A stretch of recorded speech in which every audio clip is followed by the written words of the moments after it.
It's 6 o'clock. Okay. Okay. Good evening and welcome to the Ysleta Independent School District's video conferencing meeting of the Board of Trustees. We invite you to share your comments with the board during the public comment portion of our meeting. Public comment electronic sign-up cards show the rules for participating at the link provided in the electronic posting notice of our meeting. Legally, the board may listen, but may not enter into discussion on the issue raised. This meeting of the Board of Trustees is called to order at 6:02 p.m. We have a quorum with Charlie Bustillos, Soltero Ramirez, Shane Haggerty, Mike Rosales, Honey Woodruff, Catherine Lucero, and myself, Cruz Ochoa. Trustee Lucero, would you please lead us in the Pledge of Allegiance and moment of silence? I pledge allegiance to the flag of the United States of America and to the republic for which it stands, one nation under God, indivisible, with liberty and justice for all. Honor the Texas flag. I pledge allegiance to thee, Texas, one state under God, one and indivisible. And now for a moment of silence.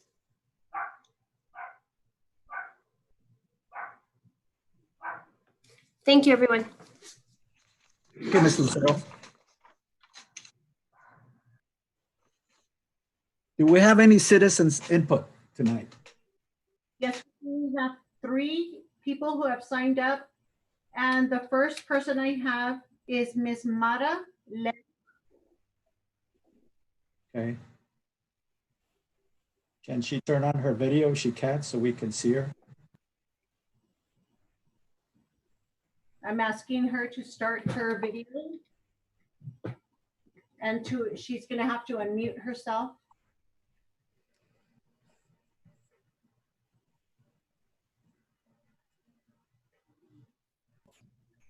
Monica, that is my connection. The DE9 is me, Lorena Olmos. I don't know why it's coming in that way. So okay, I'll rename you. And then I have Miss Leslie on the line on my phone. So she's trying to connect. Okay, she's in. Miss Leslie is in. The next citizen's input. I think that we can go with Leslie. She was second until we get Mara back.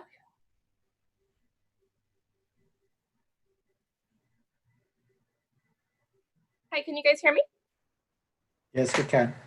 Hi, I have my 6-year-old goes to North Star Elementary, and I was just hoping you guys would start the year August 3rd, just because he does have a speech delay, and you know, your guys' district does help him out a lot. And I was kind of nervous because like the school year got cut short a little bit at the end of last year, and you know, he does a speech therapy, and that's something that helps him a lot. And I try to work with him as much at home as I can, but you know, like I can only do so much. I'm not a professional.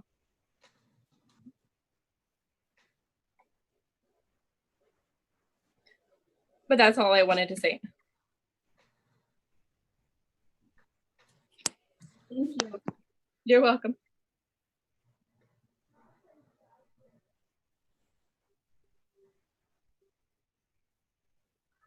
So the next speaker that I have is going to be Lisa Mayes.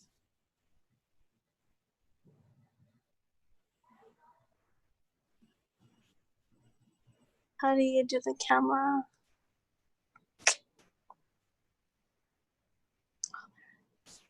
Is this Lisa? Hi, yes, this is Lisa. So I just had concerns about going back to school. I am working from home right now, so it makes it really difficult with my kindergartner going into 1st grade right now and just trying to work and then teach her at the same time. And then I have a daughter going into high school, Parkland High School. So she definitely wanted to go back. But of course, wearing the mask all day, that's kind of an issue. You know, they're kids. And then I have a middle schooler going to Parkland Middle School. And he wanted to go back, but he's just really torn apart because of the mask, having to wear it 8 hours a day. So I'm just really concerned about what's going to happen.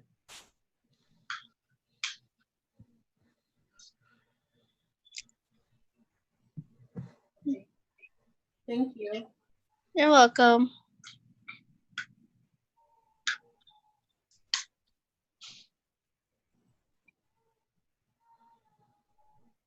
And we are waiting for Mara Lerma.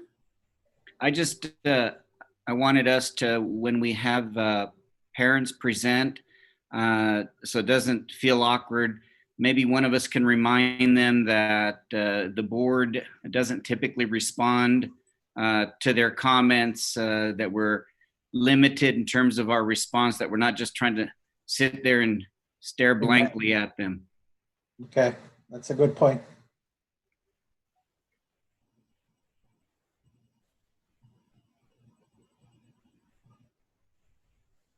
Who's next, Monica? Mara Lerma, and she's trying to connect.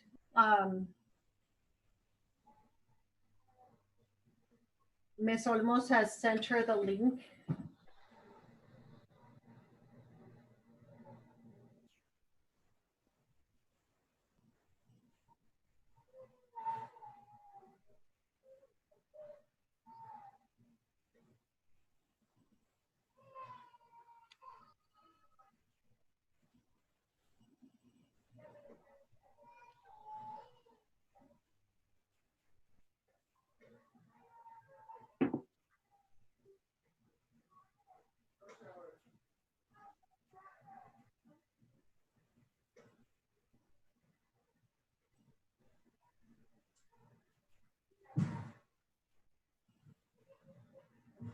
She's not responding to my phone calls as well, so I don't know how you all would like to proceed.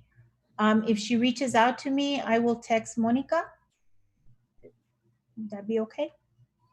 I think we need to go on because we have a Yeah. lot going on this evening. So I'm sorry she's having technical difficulties for whatever reason. So, okay. All right. Before we proceed to the actual workshop, I'd like to just to remind everybody of the protocols that we'd like to follow for tonight. I want to give everybody the opportunity to speak, and I wanted them to feel comfortable in doing so. So I ask that if you raise your hand and wave it across the screen so I can see it, then I will recognize you and give you the floor, and then you can go ahead and speak.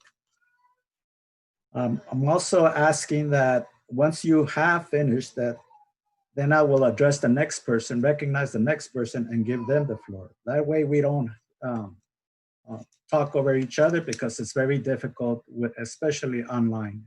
It just gets all mumbled up. So if we can keep to those simple rules, I think we can get through this fairly well, and everybody can voice their comments, their opinions, or ask their questions. Okay?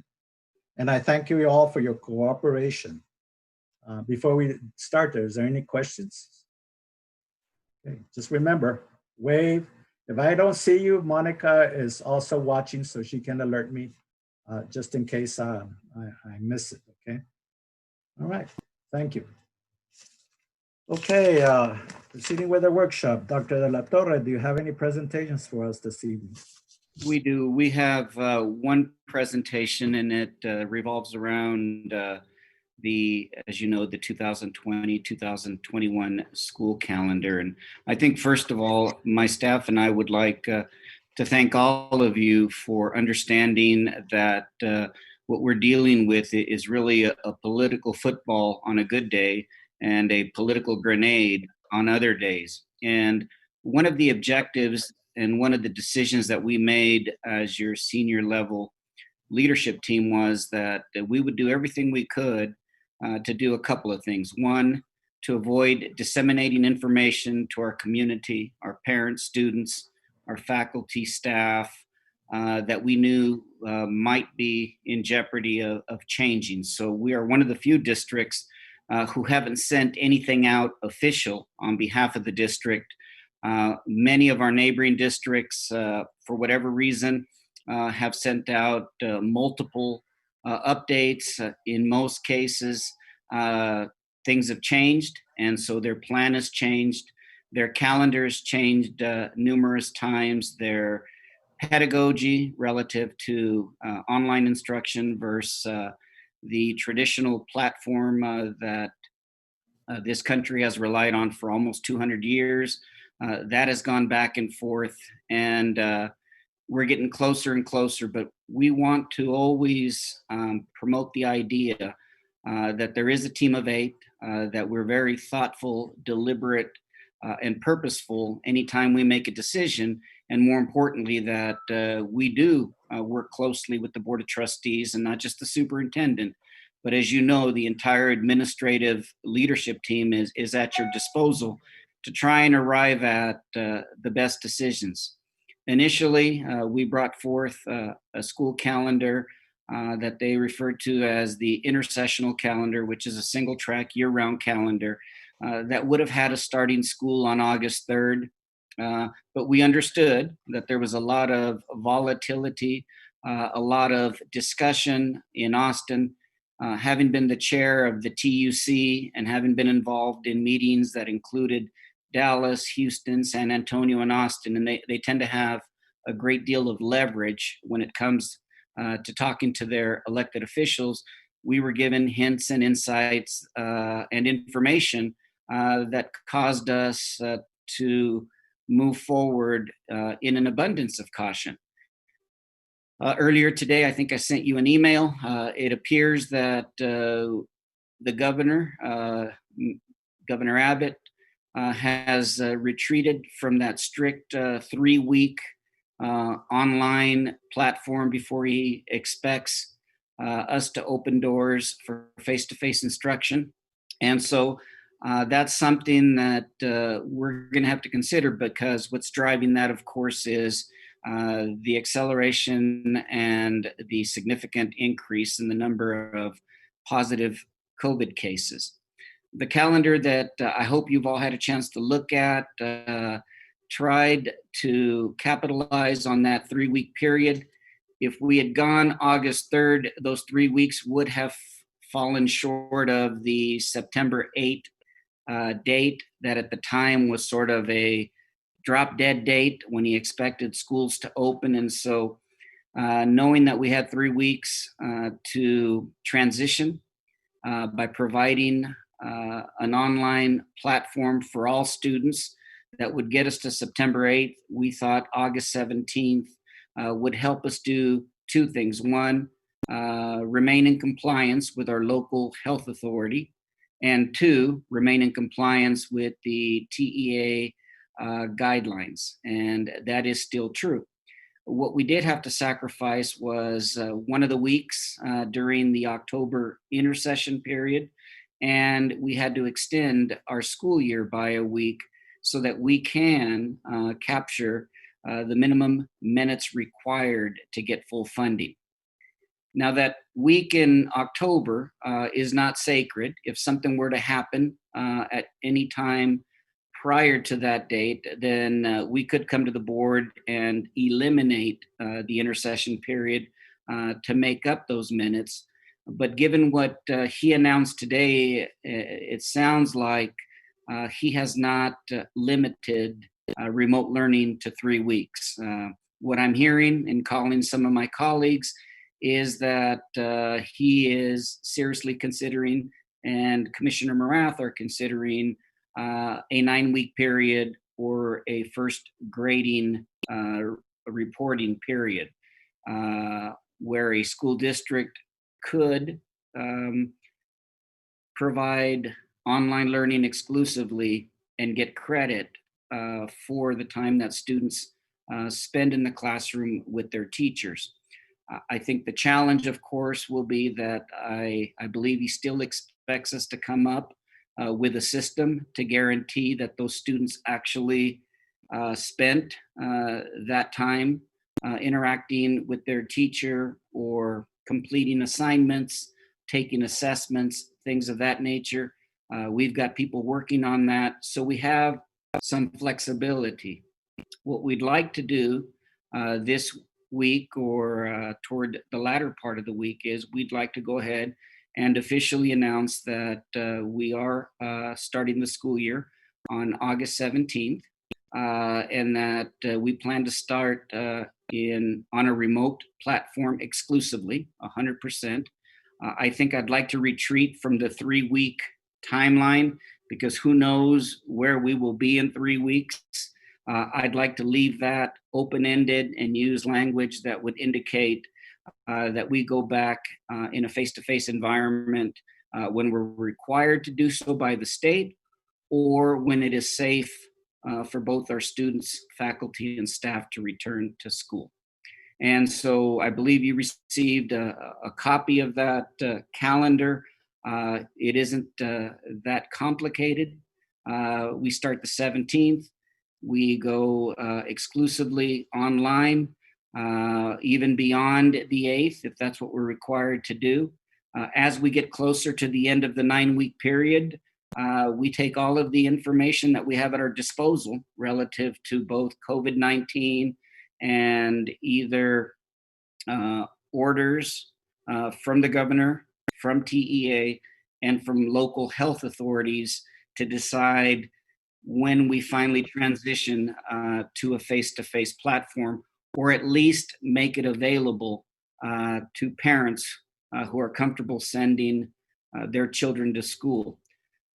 In putting together a plan, and you'll receive that plan probably this weekend in writing, we have went to great lengths to include as many stakeholders as possible. So we've spoken with principals at all 3 grade level configurations. That means we've spoken to elementary school principals, K-8 principals, we've spoken to middle school and high school.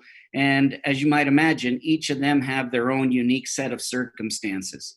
And a lot of those circumstances, those variables, are driven by the size of their campus, the age of their faculty, the configuration of a campus, the grade levels that they serve, the number of students enrolled. But there are some non-negotiables, and the non-negotiables are in compliance with both the governor and our local health officials. And I believe that we've gotten support from all of them relative to when we make the decision to come back, what a school day may look like for each of them at their respective schools. There is no perfect plan. There is no plan that will completely or 100% mitigate the possibility of somebody testing positive, whether it happens in September or in December, January. Who's to say? But it's probably imminent at some point. And we fully understand what the expectations are from our local health authority as to what has to happen if someone tests positive. Certainly if they test positive and there are enough cases before the October intersession, we do have the latitude to use that week to make up minutes. But given that we may be exclusively remote for an entire quarter, it's less likely that someone's going to test positive in one of our schools or while attending school in our school district. As I've said to you before, I still believe that the best place for some students, not all students, but some students, is in our care and is in our schools with all of the precautionary measures that we've taken. But I also am not going to be cavalier about the way parents and employees feel and the concern they have for their own safety and the safety of their family. So we are a bit of a political football right now, a pawn, as one of you described it, but it is what it is. And what I always remind my team is that, you know, we're educators. We're not health professionals. And so we tend to look at everything from the lens, the optics of education. And we know what's best for students when it comes to education, and that is that they be with us in school, in a traditional setting, with their teachers. Beyond that lens, of course, is a much larger lens, and that is the lens that deals with the health professionals, their health and safety. And that one is a little more visceral to parents. And so we understand that it supersedes our academic agenda. And so we present you with what we think is a very good school calendar that affords us the opportunity to be flexible and pivot, adjust, and adapt should circumstances change drastically. And it also will afford us an opportunity to really test the rigor and the innovation that we think has improved significantly in both our curriculum and in our delivery, given that teachers have now had a chance to really get comfortable with that vehicle for delivering instruction. I have invited all of our cabinet members. So relative to the calendar, if you have any questions, I believe we can be very responsive to you this evening.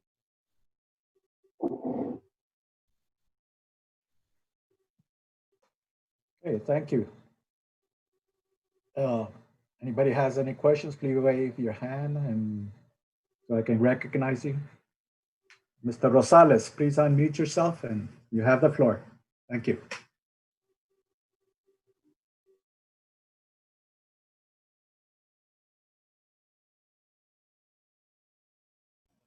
I'm asking him to unmute. Okay, now, Yes. Dr. La Torre, would you, and I heard you, can you explain how the special ed child is going to play into this August 17th opening? Yes, sir. We recognize that students with special needs, more than perhaps any other student, a close second might be an English language learner and a pre-K, K1, 2 student will really be a victim of not having their teacher with them. Legally, if a parent insists through an IEP that child have a face-to-face experience, we're going to have to find a way to work with them to provide that. And that would look a lot like homeschooling. I think we do have, and I believe some of my colleagues can add to this, I do believe we have a responsibility to be very transparent with them relative to what bringing your child to school could mean, and the exposure, the vulnerability for not just the child, but the adults that are being asked to provide the services. I know that during the spring, our special ed teachers were phenomenal.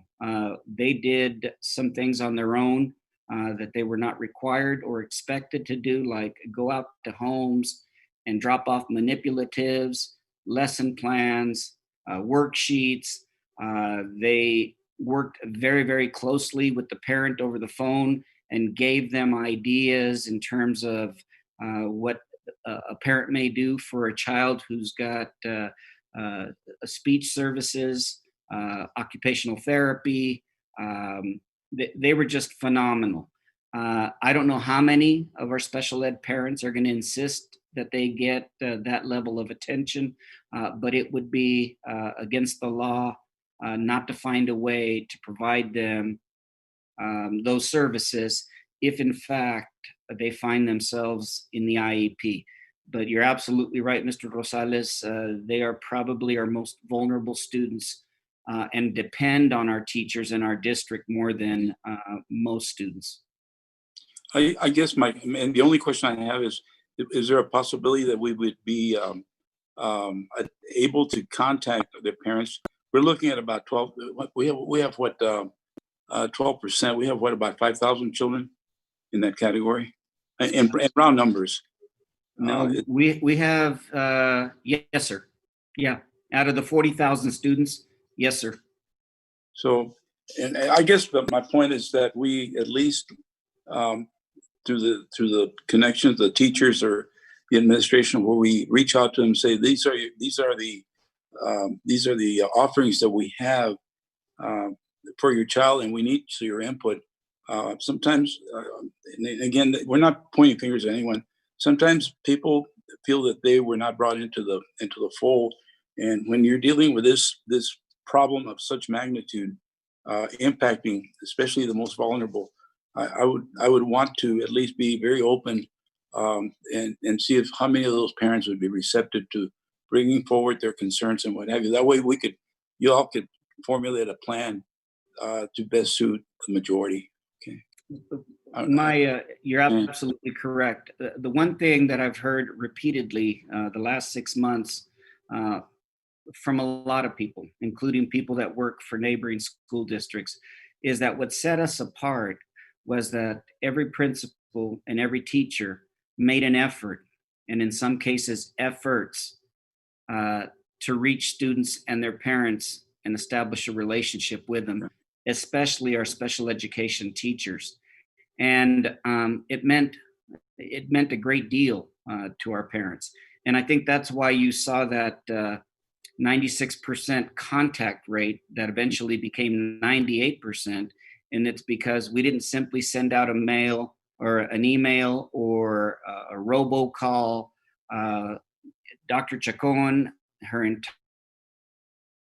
entire team worked directly with the principals, and basically you're going to work a call center and you're going to assign X number of students to each of the administrators and counselors, the coaches that are part of your instructional leadership team, to reach out to students who we've been unable to communicate with.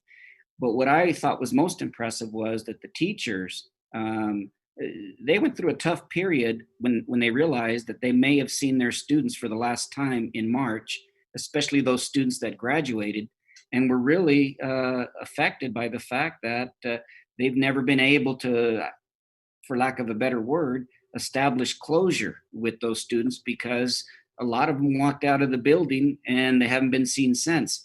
But they really took it very seriously, and they contacted all of their students. So you have that first level, that's the teachers. If the student is a special ed student, you've got the second level, and that is their speech therapist, their occupational therapist, their physical therapist, whatever their need is. You had that second adult, maybe a nurse, reaching out and asking how the student was doing and inquiring as to their well-being. So that's happening right now as we speak at every one of our schools. Thank you. Yes, they're asking them whether or not they want to come back to school in person or whether or not they want to come back remotely. That's important information to have, but they're also really checking in on them to see where they are and how this new reality has impacted their life.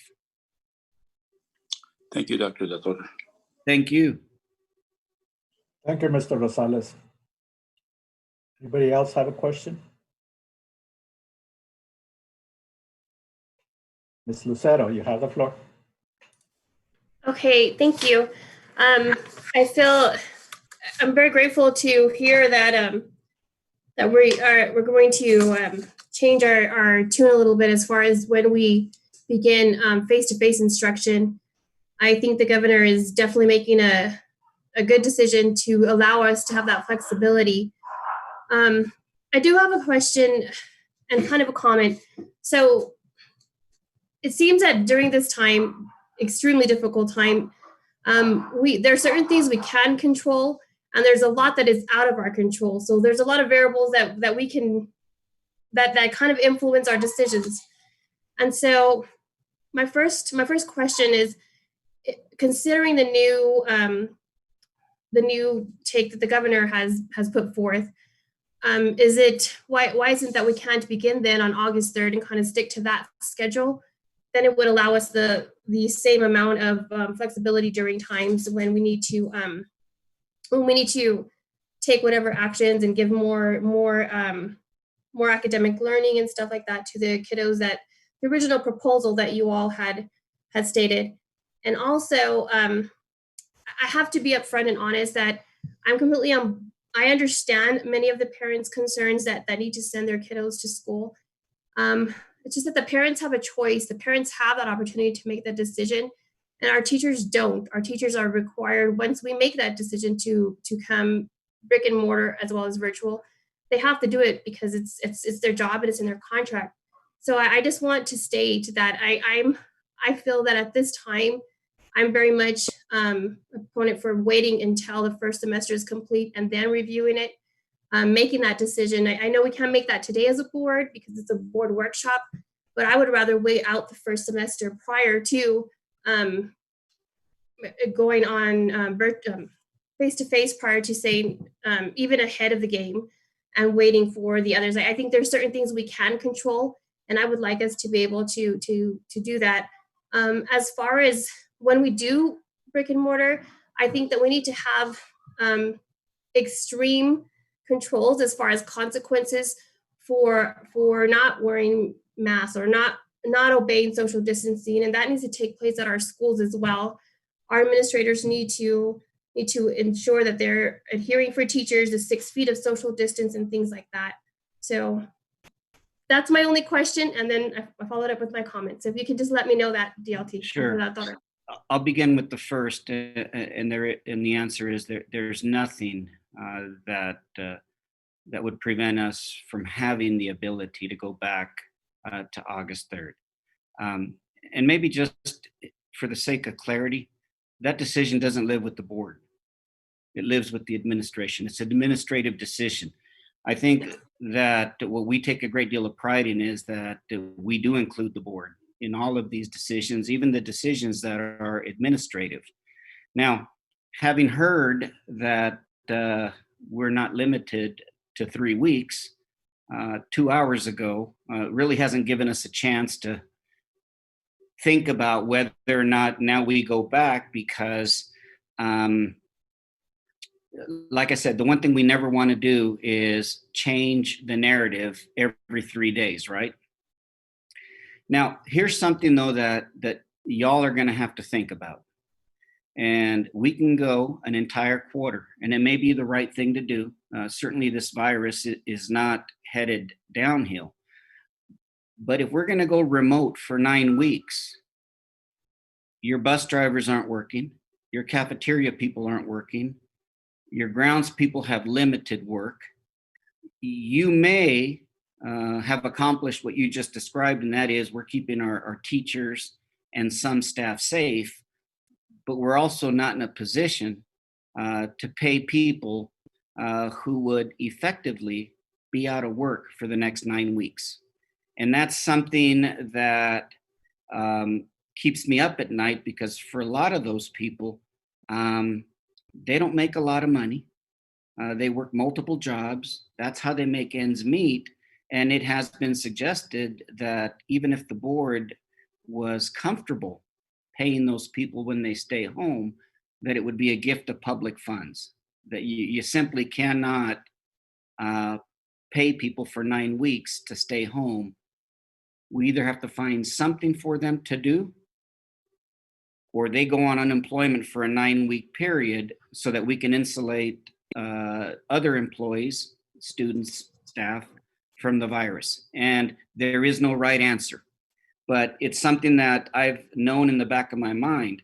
The 3 weeks, I thought maybe we could make a case for getting them through a 3-week period. I think we're going to find it very difficult to make a case to pay people for a 9-week period who don't report to work. Is there a way that, I mean, again, this is an administrative decision, of course, but is there a way for those folks to, there are things to do, such as we're going to be issuing out computers, new computers, we're going to be doing other things that require either parents coming to the schools, or possibly that could be something that our bus drivers could do. I just think in this time, we need to be extremely creative and making it both safe, but also keeping the employment as a priority for those that are in our hourly folks. Well, and it's not a bad example, except that those computers, those hotspots have to be out by the first day of school. Yeah. That means they have to be disseminated by not August 17th, But if we have a lot of teachers coming in for professional development the week before, you're looking at everything being disseminated in the next 2-3 weeks. And, you know, the only thing that comes to mind is painting schools. But again, it's one of those imperfect answers where I'm an educator. I'm not an employment agency, and I don't mean to sound insensitive, but all the money we have, and given what the economy is going to look like over the next 2 years, leads me to believe that we need to be very thoughtful and deliberate with our reserve and with our resources. And I don't believe that the state of Texas is going to be supportive, I could be wrong, of a school district paying hundreds of employees to stay home for a 9-week period or a semester. Just something to think about. We'll cross that bridge when we get there. But that's one of the unintended consequences of having the latitude to keep kids home for 9 weeks, 12 weeks, because who's to say, those of you that, you know, Sotero and others who are in the medical profession know that there's been nothing to indicate that it's not going to keep getting worse for the rest of 2020.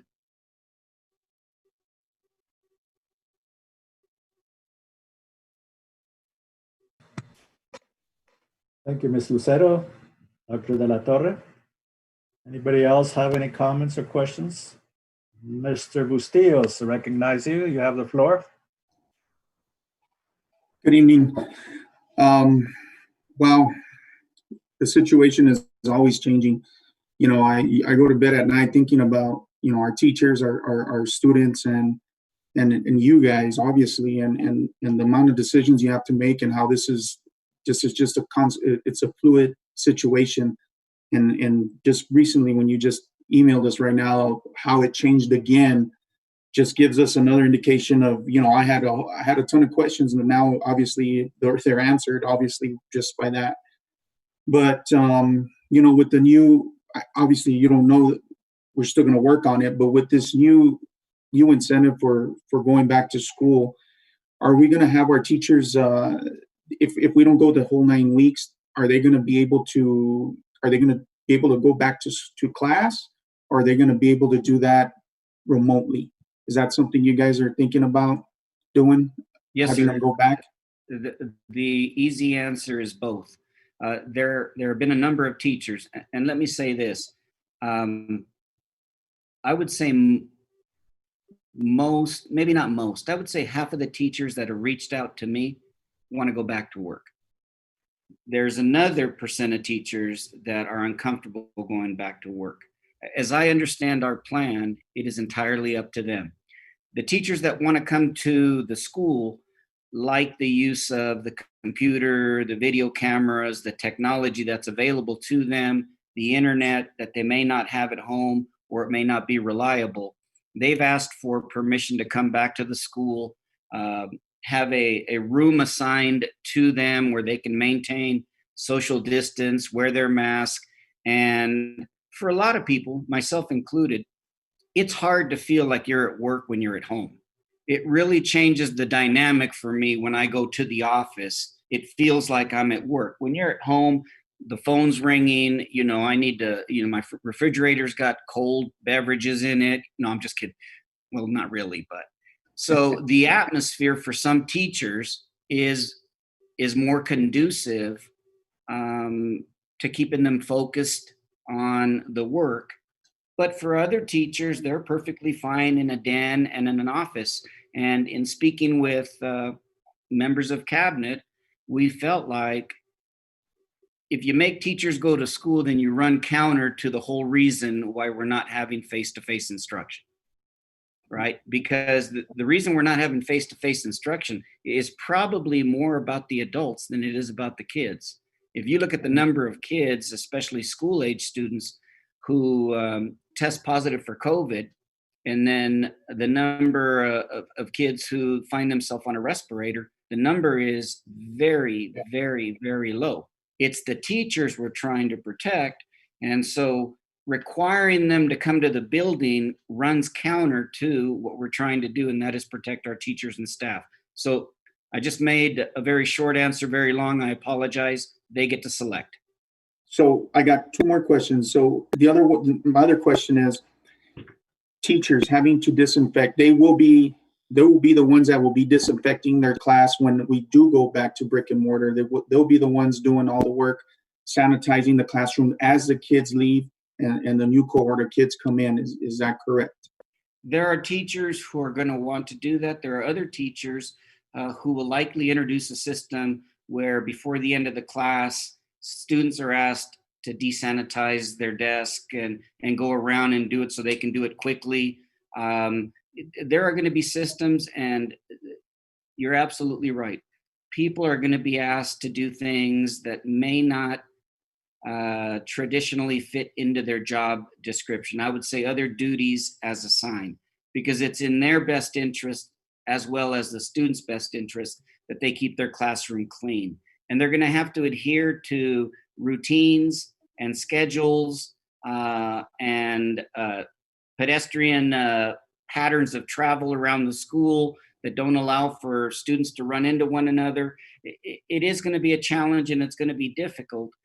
But the rest of the world is doing the same thing in their jobs to some extent or another. Okay. My last question is, y'all know I coach, and this is very near and dear to my heart, obviously, to a lot of the kids that are and coaches that are out there. And I know virtually and UIL, I don't think they're on the same page. It said that I believe UIL is going to allow the virtual kids to go ahead and practice.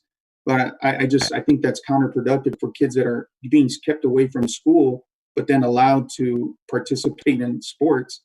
Especially, it's a contact sport. Yes. Are we going to allow that, or are we just going to stick to the UIL rules to where if you do have a child that's going online, he's going to be able to participate, in sports? How's that going to work? So I know that we probably all have individual opinions. What I always fall back on is we're here for kids, and it's not their fault that they're living through this pandemic. And I'd hate to penalize a student by telling them you can't participate in athletics or you can't participate in the band because you've decided to stay home for instruction.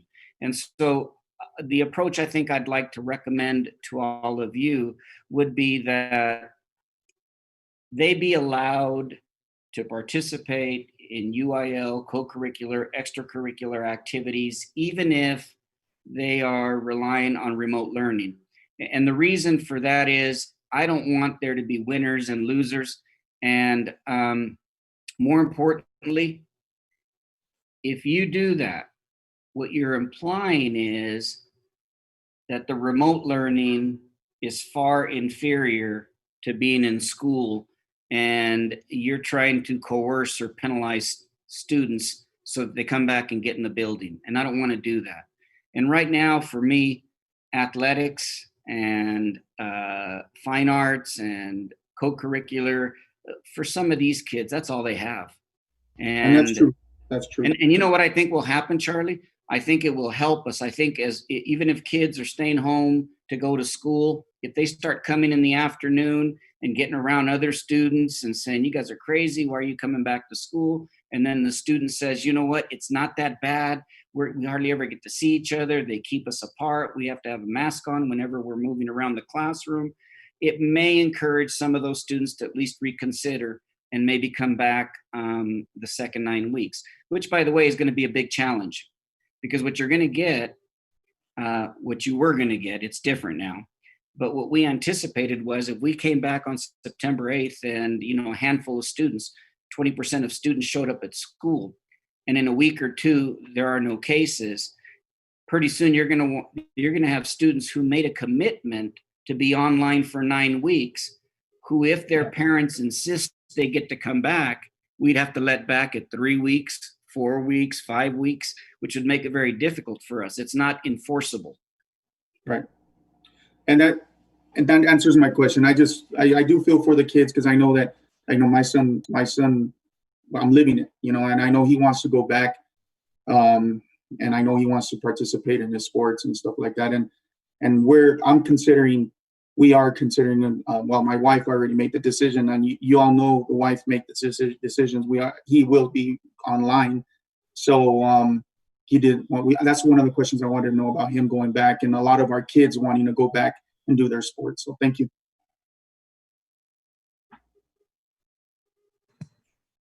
Shay? Bustillos, anybody else have any questions? Mr. Haggerty, you have the floor. Thank you. I know I've got as many concerns as everyone else. I would love to see my kids go back to brick and mortar. They were electing to go because of their extracurricular activities, but I'm not sure it's safe. I know everyone's talking about doing virtual. I'm one of those that feels that virtual isn't as good as being in the classroom.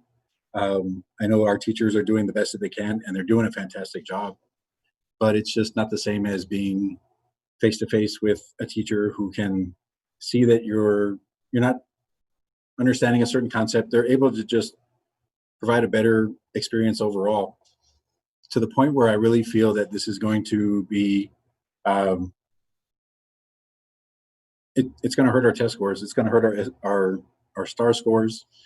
And for everything that the governor has been asking us to do, that TEA has been asking us to do, that they're demanding our teachers do, I would love to see us do something about that STAR test, whether we write a petition, a resolution that says we highly recommend that this year's STAR test does not count. I'm a little leery about the comment about having students clean up their own desks. I understand it's a timing issue and trying to get these kids to the next class as quick as possible, but I have 2 teenagers, and if I ask them to sweep the floor, there might be one clean spot, but the rest of that floor is not going to look as clean as they just don't do a thorough job. That's teenagers don't. But really what I want to focus on is letting the governor and TEA know that to give our teachers the best opportunity to provide the best educational experience, virtual or otherwise, they can't be expected to have to teach that test and expect the results that we come to expect from our teachers.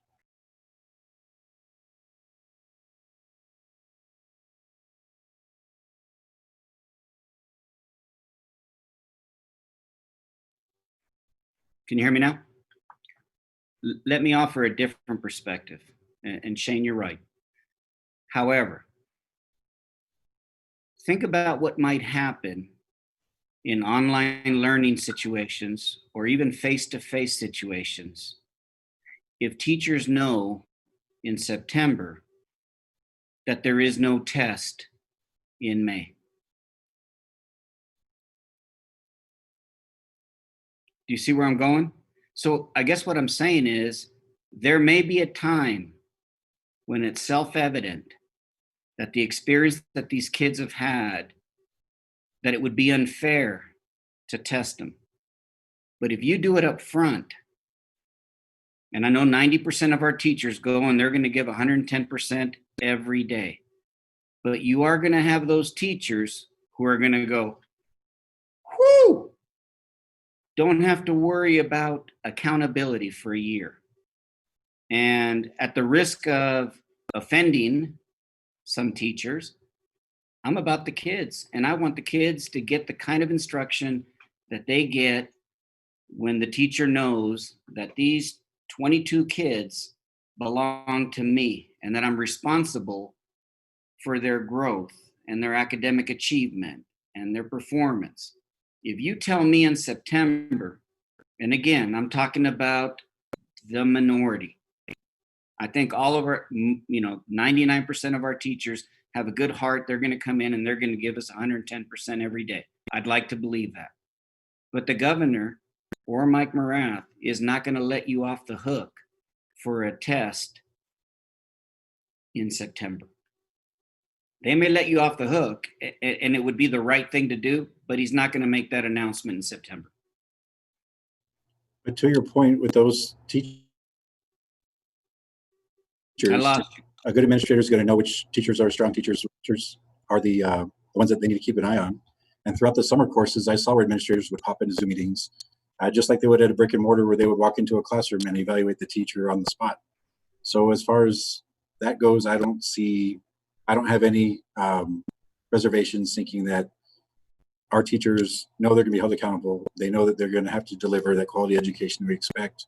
And if we can get enough school districts on board, I don't see how Morath or the governor could not hear us. But I think someone has to initiate the. And the board can do that. The administration is not in favor of not having accountability. But if the board would like to send a letter, pass a resolution, and then send a letter, that's absolutely within your scope of authority. Is there any other way to see where our kids are? I mean, don't we do benchmarking and things like that that would give us that same accountability standard?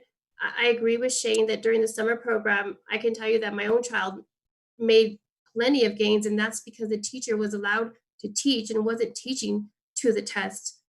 So now with all the other factors that are involved, this would give the opportunity to teachers to teach. Okay. That's entirely up to you. Okay. Connie? And I think Mr. Safi's probably going to remind us that we've deviated from the agenda. Yes, Oh, okay. trying to unmute himself this morning. Yes, Dr. Torta, Board President Ochoa, trustees. The agenda does say calendar, school district calendar. STAR testing is on the calendar, but other alternative measurement methods are not on the calendar. So I would urge the board to stay close to the agenda posting for Open Meetings Act purposes. Thank you, Mr. President. Thank you, Mr. Safi. Thank you, Mr. Safi. Okay, anybody else have any other comments, questions? Mr. Ramirez, I'm sorry. Thank you, Mr. Ochoa. I just wanted to, and I don't want to get in trouble with Mr. Safi. I understand what Dr. La Torre has said as far as the testing issue about STAR testing, and Shane, I share your concerns, and so I still say that going forward that the board needs to take a strong look and take a position in August, and I'll just leave it at that. The other thing I would also ask the board to do is going forward, and I would like to remind the community too that we don't have control over a lot of things right now. We don't typically have control over things anyways, but it's about as bad as I've ever seen it. And so if we did everything right today, we might be able to come back in 9 weeks and go back to school. The other thing too is that there's so many people out there making decisions, including locally, and our health department director and all those folks are doing things. And so I think that impacts the calendar significantly. And I would just like to remind our community that we want to share everything. We want to give you all the answers. We want to answer every question you have. But because of the changes, and as Dr. La Torre pointed out, literally 30 minutes before this meeting started, we got another update, and we haven't seen the official stuff. That's coming out at the end of the week. Right. So, we'll have another weekend where everybody's working and reading and trying to interpret what needs to be done. So I would remind our community of that. A lot of these decisions we're not making, and I'm not using that as an excuse. I'm just saying that the calendar is a moving target, like nobody's business. And I think we need to keep that in mind going forward. However, I think that the calendar reflects our concern for safety for our students and for our teachers and staff, and the things that we need to do. So I would ask President Ochoa, when you're putting together next month's calendar, that we include things that need to have more specific discussions outside of this. by the way, the board, the BC, the board communication on the instructional calendar questions, those questions are mine. And so I would like it to take some action on some of those things. And so if we can't discuss them here, then I would like to see them discussed in August. So I would ask President Ochoa to make sure that happens, and I will work with him on developing my concerns. So thank you very much. Absolutely. We have Connie Woodruff.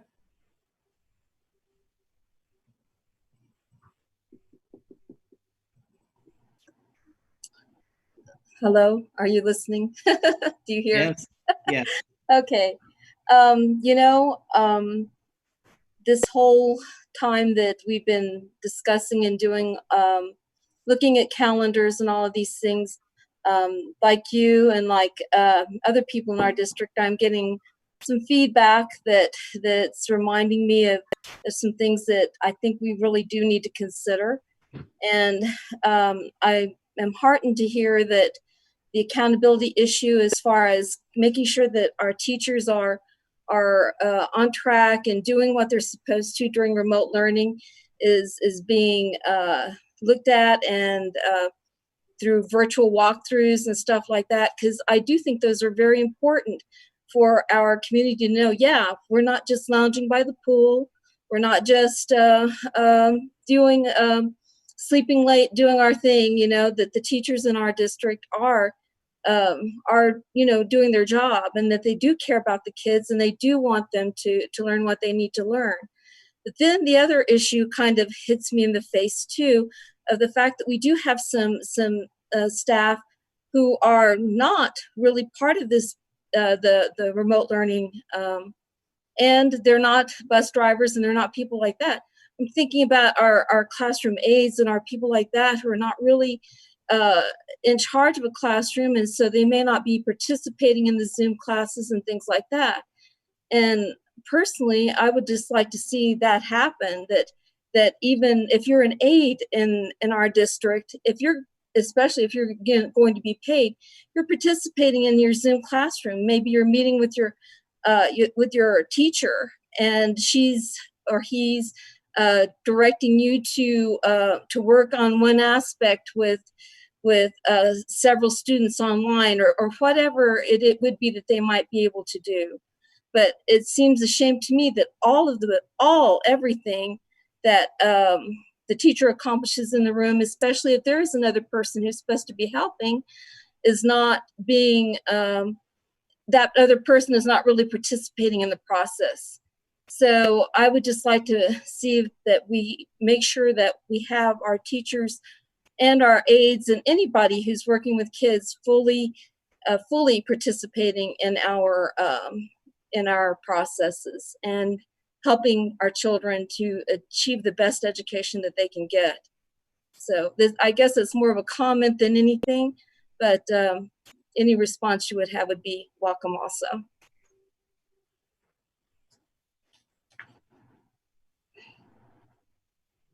No, you're absolutely right.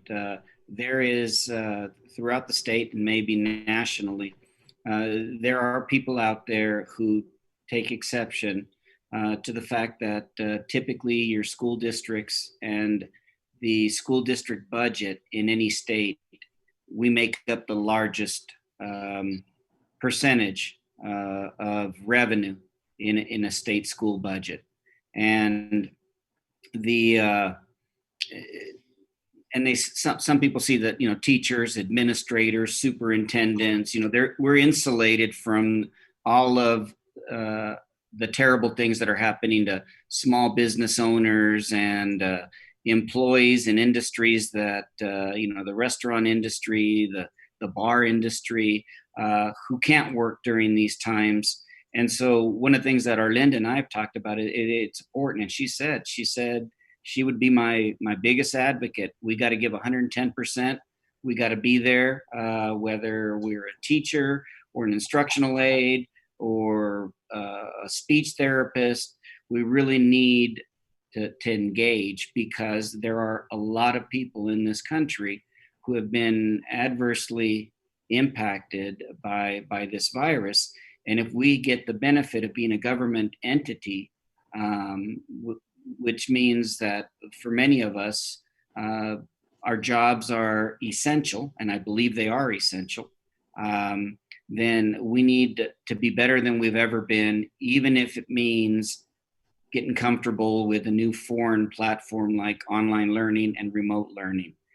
So we can understand why a teacher may not want to be in the classroom because of their age or underlying medical condition, or someone at home that they don't want to expose.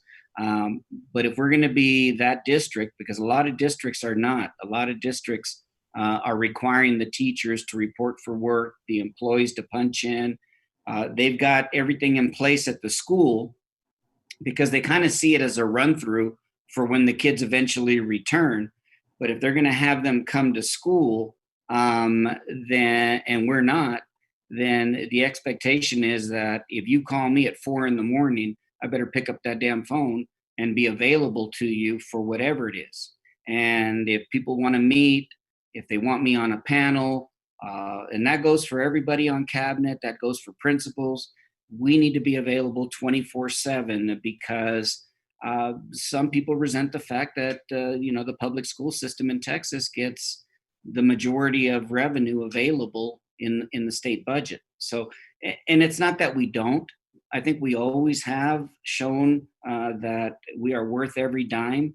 If you look at our test scores and you compare that to our demographics, our athletic programs, our fine arts programs, we're a very, very well-known school district in Texas. And so I don't need to remind teachers, they're going to do it intuitively, but it's always good to say, I know this is a new model and they've taken us from, a 3-week period. Now they're going to give us the latitude to demonstrate what we can do in 9 weeks. Let's do it. The only other thing, and because personally, I think that the administration is, I see them busy in every aspect. So I'm not really speaking of that.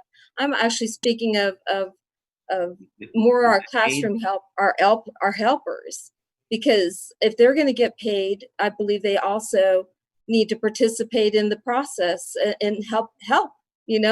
And online, maybe it is different, but I think this gives us a new chance to look at in innovative ways to work with kids, basically, as far as even our aides who, in a lot of cases, which teachers can be, in our special education, teachers can be so wrapped up in paperwork that sometimes the aide is the one who's doing the main lifting in that class anyway. Agreed. But I think that we just need to make sure that our public knows and everybody knows that we're all doing our jobs. We're not just some of us riding the system. And so I'm not really speaking specifically about administration. I'm kind of top to bottom, the whole thing. So no, it's everybody. Absolutely. Yeah. Everybody. Good point. All right. Thank you. Thank you. Thank you, Connie. Anybody else have any other comments or anything? Okay. All right. I just have a few things that I jotted down here. I think we're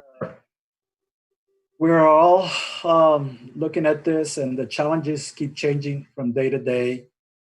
But there is one of the challenges to keep everybody employed. I think it's very important because all these personnel, no matter who they are, their families depend on their income, and more importantly, they depend on their insurance. And health insurance right now is really a big benefit. So we have to meet that challenge and try to come up with some solutions. And I know that you say we're not we're not there. We're educators, but we still have to look for some people to help us with that.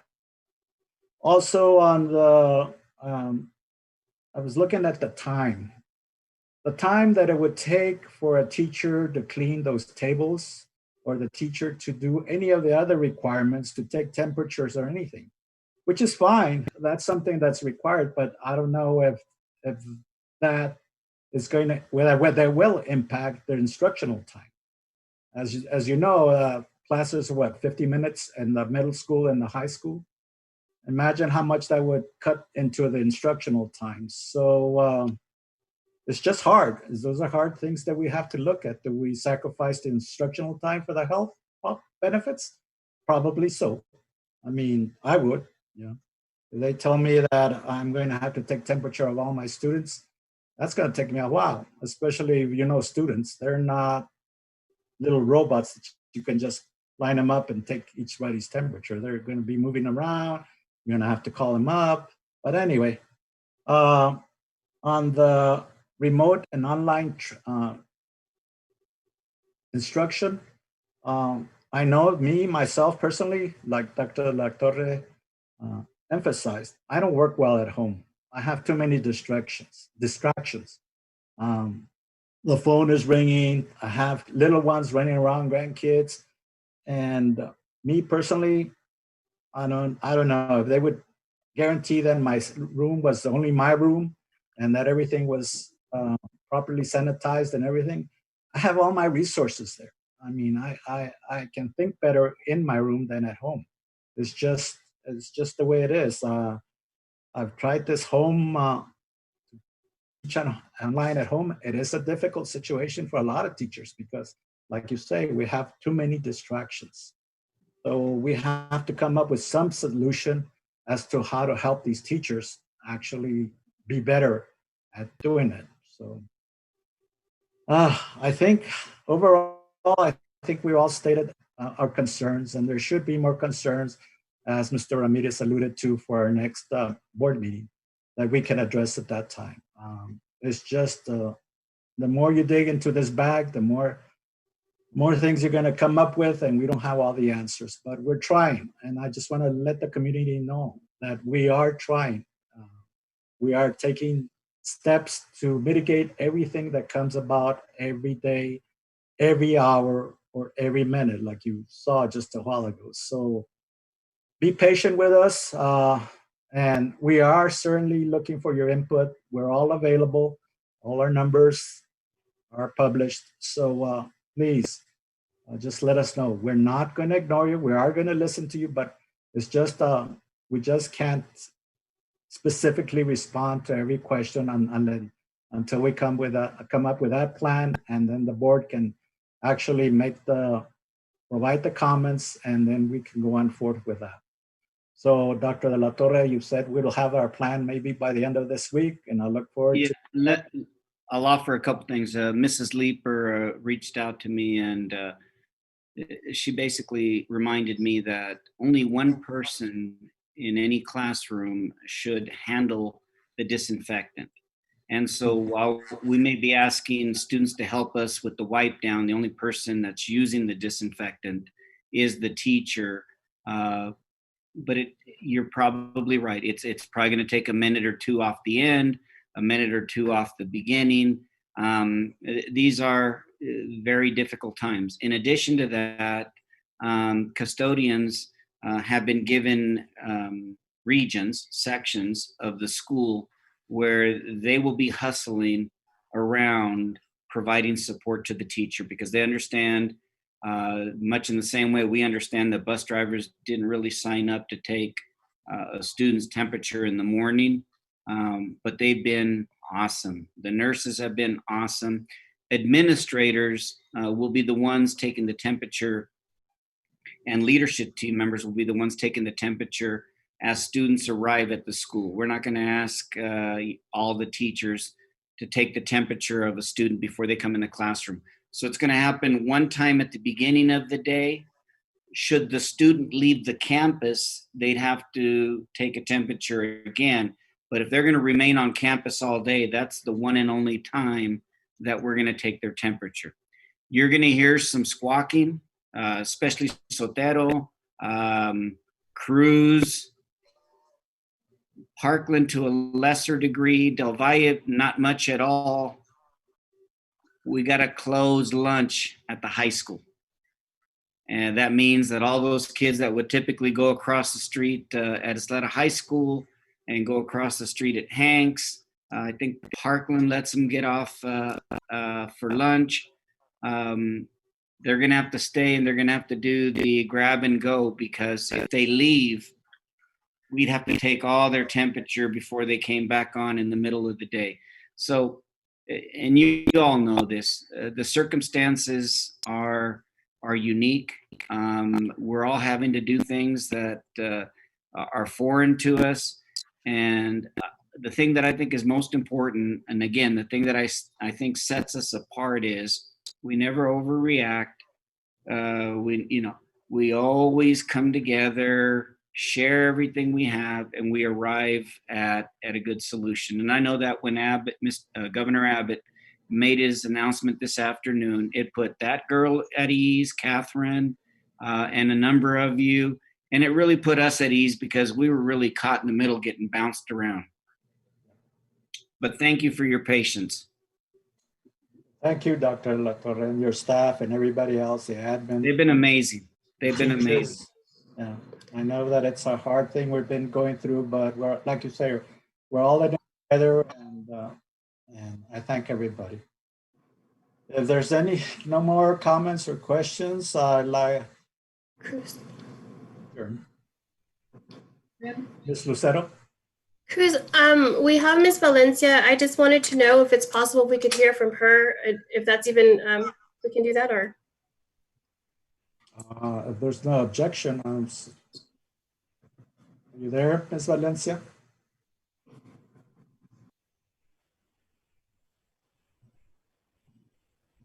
Yes, I'm here. Do you have anything you want to address the board? Well, I've heard a lot of things. The thing that all of you are having to deal with, and what all the employers are having to deal with, is that things change every single day. We had a meeting yesterday, 3 hours, just thinking of all the stuff. A lot of the things that Charlie brought up was the fact all those questions were brought up, and now it's out the window for now, because now we can stay longer in remote learning. And I just want to tell the board that you have got some great teachers out here, and they are very professional. And when they do the remote learning, it's not going to be like it was 9 weeks ago, for 9 weeks in the spring, because that happened so fast. They just had to grab whatever they had. And the district also, it was just stunning that we had to start teaching online when you've never done that before. And so now they've had time, and I have to commend the district. They are ready to go. And I think that online learning is going to be totally different this time around. And I think you need to put trust in these teachers and all the employees. I think everyone's going to be surprised at how well they do this coming year. And you just have to have faith. And I think parents need to also help out at home. But I know everyone has different things that they have to deal with at home. But I just want you to know that have faith that these teachers are professional, and they're going to make you proud. And I have to state that if they have to teach to the STAR test, if they don't, they're still going to teach those students at the very best of their ability. And with the guidance of the district, they will follow through. And so I'm hoping that you guys keep supporting them. That's all they need, is your support in everything that they're doing. It is scary when they do go face-to-face, and there's not a teacher out there that will tell you that face-to-face teaching is not the best way to teach. You cannot beat face-to-face teaching, but that's not what's in the cards right now. So we have to do what is best for everyone, and these teachers these educators are ready and they're going to do their best. And I'm glad that the governor reversed his decision, because we did have teachers that were scared to death of going back. They're worried about their health. They're worried about their lives, and they're worried about their students too. So I am saying that I'm so happy that he has reversed it. And I hope that the district will look forward and know that they're going to do a great job. And I thank this board. You are a very good board, and the questions you asked tonight were great. And like I said, I just feel like everyone's in good hands, and I just hope that you will just continue to support these teachers because they deserve a chance to prove themselves that they are the best in the area. So thank you very much for Ms. Lucero. Thank you so much for asking my opinion, and I hope that we can move forward together. Thank you. Thank you, Ms. Valencia. All right. There's nothing else. No further discussion. Is there a motion for adjourn? So moved. So No. moved. Can I'm sorry. Do you all feel comfortable with me going ahead and at least confirming for the community that the first day of school will be August 17th? Just the calendar, not the nuts and bolts of what that will look like. Because there are a lot of parents out there who think that being first is more important than being right. And so we've had a number of neighboring districts that, 4 weeks ago, they were already putting out all this stuff. They've changed it 3 or 4 times. I'm relatively certain that the 17th is still a solid date. I think the teachers will appreciate a week off if we can get it in October. Now that we have the flexibility to go beyond 3 weeks, that's entirely up to all of us. And we won't come back until we're comfortable. And so there really isn't anything that either the governor can do or the local health authority can do that would have me have to go back out and say the 17th isn't good. Yeah. And it lets everybody know it's day one. And then building up to that, of course, we're disseminating digital devices and all of the things that our kids need, the hotspots and all of that, to rock and roll on the 17th. God willing, we won't need the intercession to make up minutes. We can get through it. And then a week late in June, I think, still puts us in a fairly good situation. Mr. Safi? Safi? Yes, sir. Yeah. Dr. De La Torre just asked us if we can say that we approve, we have no, I'm just saying, this is not a vote, is it? No. I don't think he's not a vote. I think what he's just basically asking, one way to put it, is there any individual trustee that would be uncomfortable with that? Well, that's a no, but okay. And we'll do a good job, and then we'll get to you the formal plan, the written plan. I'm going to share it with Cruz, run through it, then we'll disseminate to the board. That's what would go out to the teachers, the staff, the parents, and the media. Okay. That's the nuts and bolts. All right. Okay, so again, we have more to adjourn, I think, Connie. So moved. Okay, adjourned. Thank you all. Hi, everyone. Bye. Thank you Bye, all. guys. Thank you.